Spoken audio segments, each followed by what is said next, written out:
الحمدللہ وحدہ والصلاۃ والسلام علی من لا نبی بعدہ۔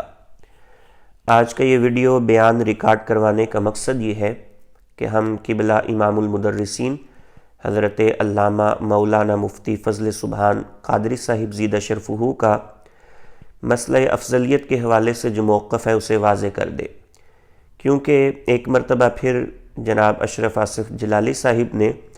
استاد صاحب زیدہ شرفہ کے خلاف دوبارہ ایک بیان دیا ہے، اور اس سے پہلے بھی 3-4 مرتبہ اشارتاً اور ایک مرتبہ نام لے کر بھی انہوں نے یہ لوگوں کے سامنے باور کروانے کی کوشش کی ہے کہ جناب مفتی فضل سبحان قادری صاحب جو ہیں وہ افضلیت شیخین کو قطعی نہیں مانتے بلکہ صرف ظنی مانتے ہیں، جبکہ استاد صاحب زیدہ شرفہ کا موقف ہرگز یہ نہیں ہے، اور یہ جو بیان بازی کی جاتی ہے، یہ الزامات لگائے جاتے ہیں، یہ جس تقریض کی بنیاد پر ہیں اور جس تحریر کی بنیاد پر ہیں، تو اگر ہم اسے ہی سمجھ لیں تو شاید کسی اور کتاب کا حوالہ دینے کی ضرورت نہ ہو۔ جناب عبدالقادر ٹینچ پاٹوی صاحب نے ایک کتاب لکھی تھی، تو اس پر مفتی شائخ صاحب نے کفر کا فتویٰ لگایا، تو پھر اس پر استاد صاحب نے ایک تحریر لکھی، اور اس میں استاد صاحب نے پہلے مقدمے میں یہ کہا کہ مسئلہ افضلیت ظنی ہے، علامہ پرہاروی کا حوالہ دیا، لیکن ساتھ علامہ پرہاروی کی عبارت تھوڑی سی نقل کی اور آگے کہا کہ علامہ پرہاروی نے اس کے آگے بھی کلام کیا لیکن اس مسئلے کو قطعی نہیں کہا، اور جلالی صاحب نے اس بیان میں کہا کہ مفتی فضل سبحان قادری صاحب یہ عبارت نہیں سمجھے۔ تو اگر وہ استاد صاحب کی تحریر بغور پڑھتے تو استاد صاحب نے آگے علامہ پرہاروی کے حوالے سے یہ بات لکھی ہے کہ علامہ پرہاروی لکھتے ہیں کہ یہ مسئلہ افضلیت اہل سنت و جماعت کی علامات میں سے ہے، اور استاد صاحب نے اس کو نقل بھی کیا ہے، اور استاد صاحب نے بھی اس موقف کو واضح کیا کہ مسئلہ افضلیت جو ہے یہ علامات اہل سنت میں سے ہے، ضروریات اہل سنت میں سے ہے، یہ ضروریات دین میں سے نہیں۔ تو جب ضروریات دین میں سے نہیں ہے تو پھر مفتی شائخ صاحب کا اس پر کفر کا فتویٰ لگانا بے محل ہے۔ تو وہ تحریر اس وجہ سے استاد صاحب نے لکھی تھی کہ اس پر قطعاً کفر کا فتویٰ نہیں لگانا چاہیے، اور جنہوں نے لگایا ہے انہوں نے سراسر غلط کیا ہے۔ تو اب جب مسئلہ کفر کی بحث ہو رہی ہو تو پھر مسئلہ افضلیت کو اس وقت ظنی ہی کہا جاتا ہے، لیکن جب ظنی کہا جاتا ہے تو بعض لوگ وہ ظنی کی اقسام کو بھول جاتے ہیں، قطعی کی رٹ لگاتے ہیں، حالانکہ قطعی کی اقسام بھی اعلیٰ حضرت نے ذکر کی ہیں اور ظنی کی اقسام بھی ذکر کی ہیں۔ یہ میرے ہاتھ میں فتاوی رضویہ شریف ہے، اور اس کی 28ویں جلد ہے، اور صفحہ نمبر اس کا 667 ہے۔ تو اگر آپ اس کو یہاں بغور پڑھیں تو اعلیٰ حضرت نے فرمایا کہ علم قطعی 2 معنی میں مستعمل ہے، یعنی قطعی کی 2 قسمیں ہیں، ایک قطعی بالمعنی عام ہے اور ایک قطعی بالمعنی اخص ہے۔ تو قطعی بالمعنی اخص تو وہ ہوتا ہے جس میں سرے سے کوئی احتمال ہی نہ ہو، جس طرح متواتر ہوتا ہے، مطلب جانب مخالف کا بالکل بھی احتمال نہ ہو۔ لیکن قطعی کی ایک دوسری قسم بھی ہے جسے قطعی بالمعنی عام کہا جاتا ہے، اور یہ جو قطعی بالمعنی عام ہے اس میں جانب مخالف کا وہم ہوتا ہے لیکن وہ بغیر دلیل کے ہوتا ہے، اور یہ جو قطعی بالمعنی عام ہے یہی ظنی بالمعنی عام بھی ہے۔ تو اگر ہمارے اکابرین میں سے، ہمارے مشائخ میں سے کسی نے اس مسئلہ کو ظنی کہا ہے تو اعلیٰ حضرت فرماتے ہیں کہ گھبرانے کی ضرورت نہیں ہے،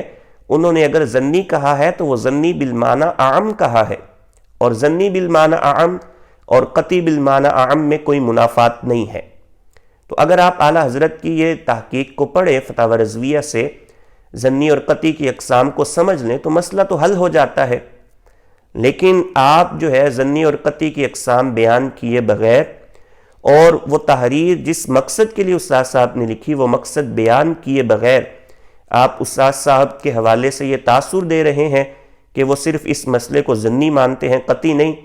حالانکہ استاد صاحب کے دارالافتاء سے ایک فتویٰ جاری ہوا،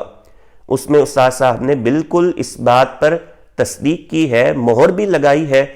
اور اس فتوے میں یہ بات لکھی ہوئی ہے کہ قطعی کی دو اقسام ہیں اور ظنی کی بھی دو اقسام ہیں، اور ہمارے نزدیک مسئلہ یہ ہے کہ افضلیت ابو بکر صدیق قطعی بالمعنی عام ہے، اور اسے ہی ظنی بالمعنی عام بھی کہا جاتا ہے۔ یہ فتویٰ بھی جاری ہوا،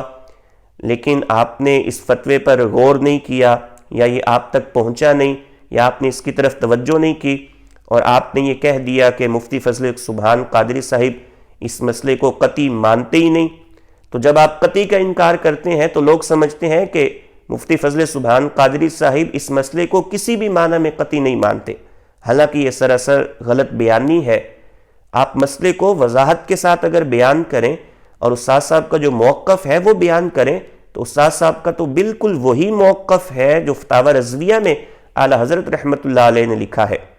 اعلیٰ حضرت نے بھی اس مسئلے کو لکھا کہ یہ قطعی بالمعنی عام ہے، اور اسے ہی ظنی بالمعنی عام بھی کہا جاتا ہے، اور استاد صاحب نے بالکل یہ تصریحات ذکر کر کے اس فتوے کو جو ہے جاری بھی کیا اور اس پر اپنی مہر تصدیق بھی لگائی۔ پھر اس کے بعد ہم نے بھی ایک ویڈیو بیان میں اس چیز کی وضاحت کر دی تھی، شاید وہ ویڈیو بیان بھی آپ تک نہیں پہنچا،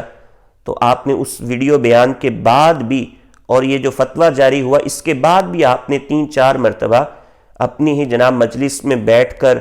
اور جناب ایک کانفرنس اور سیمینار کے انعقاد کر کے پھر دوبارہ سے استاد صاحب پر اعتراضات کیے،